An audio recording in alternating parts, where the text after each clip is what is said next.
Hey everyone, Paul Stankista here, candidate for Pennsylvania State Senate. I've been thinking about the No Kings rallies that I attended this weekend. First, I went to the one in downtown Pittsburgh, and I also made it to the South Hills protest as well. And it was so great to see so many of our neighbors and the members of our communities here in Southwest PA stand up for the America that we believe in. Now, the subject of most of the speakers was the brazen and illegal actions of the Trump administration and what our leaders in Congress and DC should be doing in response.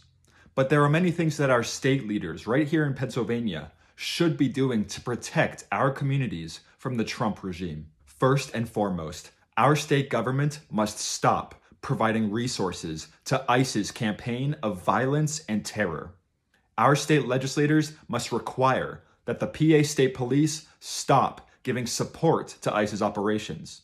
They must require that our PA state prisons stop detaining people on behalf of ICE.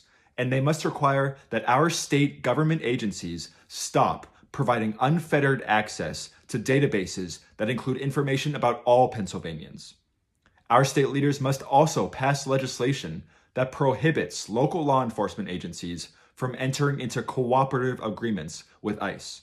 The incumbent state senator in the 42nd District and my opponent in the Democratic primary on May 19th, Senator Wayne Fontana, has denied that our state police are supporting ICE. He has denied that our state prisons are detaining people on behalf of ICE. And he has denied that our state government agencies are giving database access to ICE.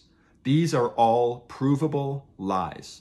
He's also played semantic games by insisting that the PA State Police don't have an official policy in support of ICE, while failing to mention that in the absence of an explicit prohibition, it is up to the discretion of individual officers whether or not to provide support to ICE. And in reality, as a matter of fact, many of them are choosing to do so.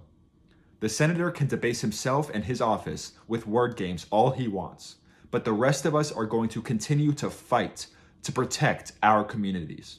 Now, there are many other ways that our state government must step up to support us while the federal government shirks its responsibilities. For example, the Trump regime has withdrawn vital food aid from people who desperately need it through slashes to SNAP and other food programs.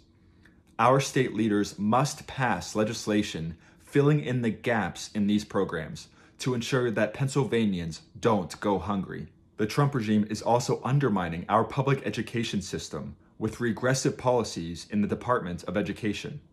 For example, the DOE has stopped investigating and enforcing civil rights violations, leaving our children vulnerable to racial abuse, religious discrimination, and other civil rights abuses. One Democratic state senator, Lindsey Williams in the neighboring 38th District, is preparing to introduce legislation that would create a new state civil rights office, charged with doing the work that the federal government refuses to do.